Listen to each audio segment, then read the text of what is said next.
Hello students, आज के video में हम बात करेंगे इलेक्ट्रोलिसिस के बारे में। इलेक्ट्रोलिसिस बेसिकली है क्या? Electrolysis is the decomposition of an electrolyte when electric current is pass through it. जब भी हम किसी इलेक्ट्रोलाइट में से करंट पास करेंगे और उस करंट की वजह से उस इलेक्ट्रोलाइट का डिकम्पोजिशन होगा तो उस प्रोसेस को हम बोलेंगे इलेक्ट्रोलिसिस, है ना। इसको सिंपल तरीके से ऐसे समझे आप कि मान लो आपने एक कंटेनर लिया है, कंटेनर में लिया है इलेक्ट्रोलाइट, ठीक।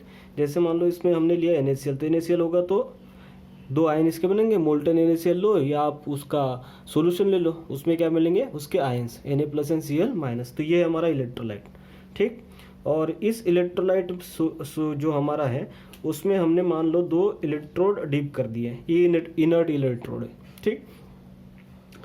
और इसको हमने बैटरी के साथ क्या करवा दिया है? कनेक्ट करवा दिया इस तरीके से। तो बैटरी के साथ हमने कनेक्ट करवा दिया, ये बैटरी है, ठीक। अब इन दो इलेक्ट्रोड में से एक इलेक्ट्रोड होगा क्या? कैथोड, और दूसरा क्या होगा? एनोड, ठीक।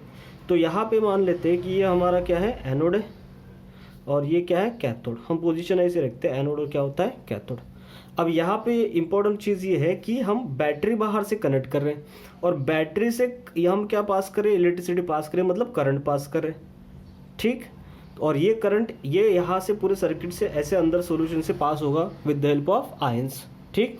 अब यहाँ पे देखो, ये जो बैटरी है और ये जो बैटरी से हम करंट पास कर रहे हैं उसके कारण, मतलब इलेक्ट्रिसिटी पास होने के कारण या फिर हम यहाँ पे पोटेंशियल क्रिएट करने के कारण यहाँ पे आयंस का क्या होगा? मूवमेंट होगा। क्यों? क्योंकि बैटरी जब कनेक्ट करेंगे तो देखो बैटरी को पॉजिटिव टर्मिनल नेगेटिव टर्मिनल होता है ना। उसके हिसाब से जब हम यहाँ पे बैटरी को कनेक्ट करेंगे तो एक इलेक्ट्रोड होगा एनोड और दूसरा इलेक्ट्रोड क्या होगा? कैथोड। एनोड मतलब क्या? हम देखो जब हमने सेल की बात करते हैं, कौन सा? इलेक्ट्रोकेमिकल सेल, तो वहाँ पे कैथोड जो होता है वो क्या होता है? पॉजिटिव चार्ज, और एनोड जो होता है वो नेगेटिव चार्ज। लेकिन इलेक्ट्रोलाइटिक सेल जो होता है, कौन सा? अभी जो हम बात करें इलेक्ट्रोलाइटिक सेल, ये क्या होता? इस सेल में क्या होता है कि बाहर से हम इलेक्ट्रिसिटी प्रोवाइड करते हैं ना, और नॉर्मल इलेक्ट्रोकेमिकल सेल जो होता है उसमें क्या होता है कि सेल से इलेक्ट्रिसिटी जनरेट होती है और वो बाहर के सर्किट में, मतलब यहाँ से ये यहाँ पे सोल्यूशन इलेक्ट्रोलाइट सोल्यूशन से इलेक्ट्रिसिटी जनरेट कर होके ये क्या हो रहा था? बाहर सर्किट में पास हो रहा था। अब वहाँ पे उल्टा हो रहा है क्योंकि एक्सटर्नल सर्किट हमारा इलेक्ट्रोलाइट जो है उसमें करंट क्या कर रहा है? पास कर रहा है। तो अब होगा क्या यहाँ पे कि ये जो आयंस है इनका मूवमेंट अलग तरीके से होगा और ये जो एनोड और कैथोड है इनकी भी पोजीशन क्या हो जाएगी? चेंज, ठीक। जैसे ये एनोड अब निगेटिवली चार्ज ना हो कि ये रहेगा पॉजिटिव चार्ज, और कैथोड पॉजिटिव चार्ज ना रहे कि ये क्या बन जाएगा? Negative charge. आपको बस याद क्या रखना है कि इलेक्ट्रोलाइटिक सेल में कैथोड जो होता है निगेटिव होता है और एनोड जो होता है वो पॉजिटिव चार्ज होता है, ठीक है। तो अब बताओ कि कैटायन जो होगा, ये कैटायन किसके पास जाएगा? हमेशा कैथोड के पास ही जाता है ना। वहाँ पे भी वैसे ही था, कैटायन कहाँ पे जा रहा था? कैथोड के पास ही जा रहा था, और एनायन कहाँ पे जा रहा था? एनोड के पास ही जा रहा था। लेकिन वहाँ पे नाम अलग हो गया था, वहाँ पे कैथोड हो गया था पॉजिटिव टर्मिनल और एनोड हो गया था क्या? Negative terminal. लेकिन इलेक्ट्रोलाइटिक सेल में पॉजिटिव टर्मिनल जो होता है एनोड होता है और नेगेटिव टर्मिनल क्या होता है? कैथोड होता है। ये थोड़ा सा चेंज आपको याद रखना है, बाकी तो सेम ही है कि भाई कैटायन जाएगा कैथोड के पास और एनायन जो है हमारा नेगेटिव चार्ज स्पीसीज वो कहाँ पे जाएगा?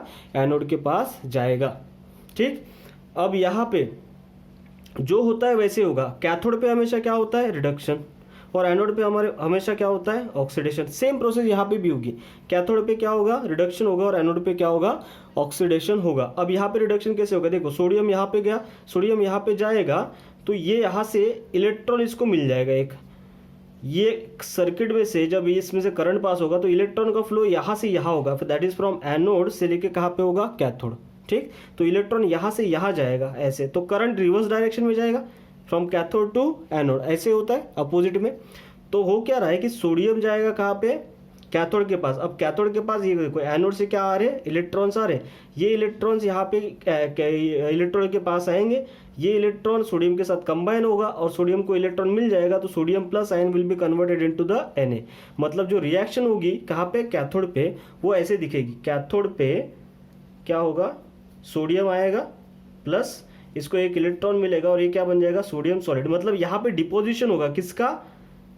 सोडियम का डिपोजिशन होगा, किसका, सोडियम का। अब क्लोरीन का क्या होगा, क्लोरीन यहाँ पे आएगा, ठीक है, और क्लोरीन का क्या होगा, ऑक्सीडेशन। तो ये क्लोरीन एक इलेक्ट्रॉन देगा और किस में कन्वर्ट हो जाएगा, Cl में, ठीक है। ये इलेक्ट्रॉन यहाँ पे देगा और यही इलेक्ट्रॉन ये सर्किट में से ऐसे क्या हो जाएगा, फ्लो हो जाएगा, ठीक है। अब यहाँ पे देखो ये क्लोरीन आया, क्लोरीन ने क्या किया, Cl माइनस ने अपना एक इलेक्ट्रॉन दे दिया तो Cl में कन्वर्ट हुआ, साथ में एक इलेक्ट्रॉन हुआ, और ये इलेक्ट्रॉन किसने लिया, सोडियम ने लिया, कहाँ पे, कैथोड में। तो रिएक्शन पूरी कंप्लीट हो गई, ठीक। तो यहाँ पे देखो ये हुआ कि कैथोड पे, और ये कहाँ पे हुआ, एनोड पे। एनोड पे क्या हुआ, ऑक्सीडेशन, और कैथोड पे क्या हुआ, रिडक्शन। इलेक्ट्रॉन लेना मतलब क्या होता है, रिडक्शन। इलेक्ट्रॉन देना मतलब क्या होता है, ऑक्सीडेशन। समझ में आया इलेक्ट्रोलाइटिक सेल क्या होता है। तो इलेक्ट्रोलिसिस में हुआ क्या है कि ये जो स्पीसीज है, ये इलेक्ट्रोलाइट था ना हमारा, जिसमें कि सोडियम प्लस और क्लोरीन माइनस आयन प्रेजेंट था। जब इसमें से हमने करंट पास किया तो करंट पास करने के कारण ये सोडियम प्लस आयन या फिर ये Cl माइनस आयन अभी आयन नहीं रहे, ठीक है ना।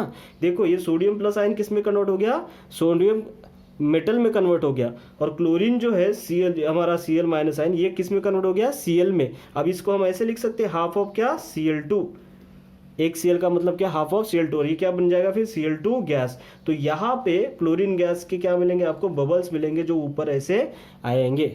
समझ में आ रहा है। तो ये है हमारा क्या, इलेक्ट्रोलाइटिक सेल। तो इलेक्ट्रोलाइटिक सेल में हो क्या रहा है, आयन जो हमारे पास है उसका एक तरीके से डिकम्पोजिशन हो रहा है, इलेक्ट्रोलाइट का एक तरीके से क्या हो रहा है, डिकम्पोजिशन हो रहा है। इसलिए हमने डेफिनेशन में लिखा है कि it is the decomposition of an electrolyte with the help of electric current, जो हम बैटरी से पास करेंगे, एक्सटर्नल सोर्स है।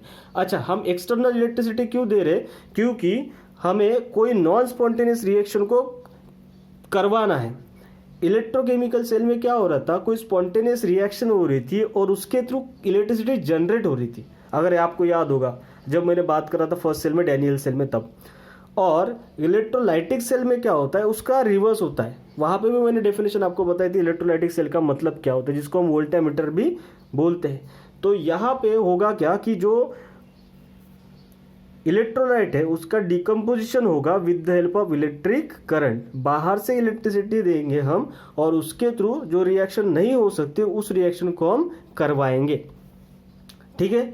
तो इसे बोलते हैं क्या कि इलेक्ट्रोलिसिस का हम यूज करेंगे नॉन स्पॉन्टेनियस रिएक्शन को करने के लिए। अब आपको याद समझ जाएगा कि अगर हम नॉन स्पॉन्टेनियस रिएक्शन को करवाते हैं, पॉसिबल करवाते हैं, तो नॉन स्पॉन्टेनियस रिएक्शन का डेल्टा जी क्या होता है भाई, पॉजिटिव होता है, ठीक। और हमने क्या देखा था कि इलेक्ट्रोकेमिकल सेल में डेल्टा जी क्या होता है, नेगेटिव होता है। तो वो इलेक्ट्रोकेमिकल सेल के लिए था, स्पॉन्टेनियस रिएक्शन के लिए था, स्पॉन्टेनियस प्रोसेस के लिए था। अब क्या है, नॉन स्पॉन्टेनियस रिएक्शन करवा रहे तो इसका डेल्टा जी क्या होगा, ऑब्वियसली नेगेटिव होगा, ठीक है।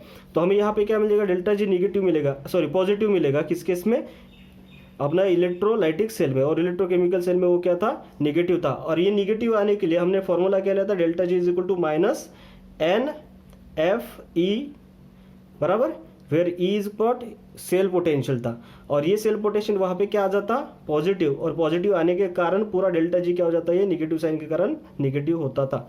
अब देखो ये नॉन स्पॉन्टेनियस रिएक्शन अगर हम करवा रहे हैं तो इसका डेल्टा जी क्या आ रहा है, पॉजिटिव। तो डेल्टा जी हमारा आना चाहिए क्या, पॉजिटिव। तो यहाँ पे माइनस एन एफ ई तो है ही, तो ये जो इलेक्ट्रोन का ये होना चाहिए क्या, पोटेंशियल, सेल का पोटेंशियल होना चाहिए। यहाँ पे क्या आ रहा था, वो पॉजिटिव, तो यहाँ पे क्या होना चाहिए, वो नेगेटिव। ये नेगेटिव आएगा तो नेगेटिव नेगेटिव क्या होगा, पॉजिटिव, और हमारा डेल्टा जी क्या आएगा, positive, which means for a non spontaneous reaction delta G is positive. तो यहाँ से हम इलेक्ट्रोलाइटिक सेल के कुछ कैरेक्टरिस्टिक देखेंगे फटाफट। देखो यहाँ पे इलेक्ट्रोलाइटिक सेल, जिसको हम वोल्टामीटर भी कहते हैं, ये यहाँ पे इस तरीके से हमने रिप्रेजेंट किया। जैसे मैंने कहा कि एनायन जो है होगा एनोड के पास जाएगा, कैटायन जो कैथोड के पास जाएगा। इलेक्ट्रॉन का फ्लो एनोड से कहाँ पे होगा, कैथोड पे होगा, और कैथोड से करंट जो है आए इस तरीके से रिवर्स डायरेक्शन में पास होगा, ठीक। अब देखो यहाँ पे होता क्या है कि ये जो इलेक्ट्रोलाइटिक सेल है, it converts electrical energy into the chemical energy, बराबर है। इलेक्ट्रिसिटी का हेल्प करके हम कोई केमिकल रिएक्शन यहाँ पे करवा रहे हैं, सोडियम का रिडक्शन करवा रहे हैं, क्लोरीन का ऑक्सीडेशन करवा रहे हैं with the help of electrical energy, कोई केमिकल रिएक्शन करवा रहे, ठीक। अब यहाँ पे इलेक्ट्रोड जो होता है जिसमें ऑक्सीडेशन होता है, एनोड पे ऑक्सीडेशन होता है, उसे क्या बोलते हैं, एनोड, वो क्या होता है, पॉजिटिव चार्ज, ठीक। इलेक्ट्रोड जहाँ पे रिडक्शन होता है, कैथोड पे रिडक्शन होता है, तो उसे हम क्या बोलेंगे, negatively charge electrode, that is cathode. Cation जो होगा कहाँ पे डिस्चार्ज होगा, कैथोड पे, और एनायन कहाँ पे डिस्चार्ज होगा, एनोड पे होगा, ठीक।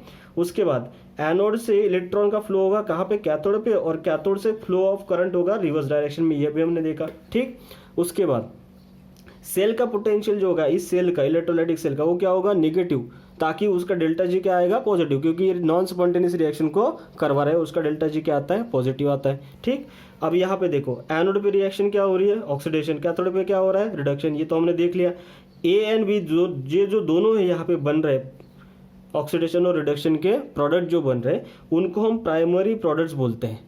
ठीक, दे में अंडरगो चेंज। अब हो सकता है कि ये जो ए यहाँ पे बना है या फिर ये जो बी बना है, ये फर्दर किसी इसमें चेंज हो जाए प्रोडक्ट में या फिर मॉलिक्यूल में। ठीक, तो इससे कुछ अलग आपको मॉलिक्यूल मिल जाए, इससे कुछ अलग मॉलिक्यूल, मान लो यहाँ ए से आपको मिल गया सी और बी से आपको मिल गया डी।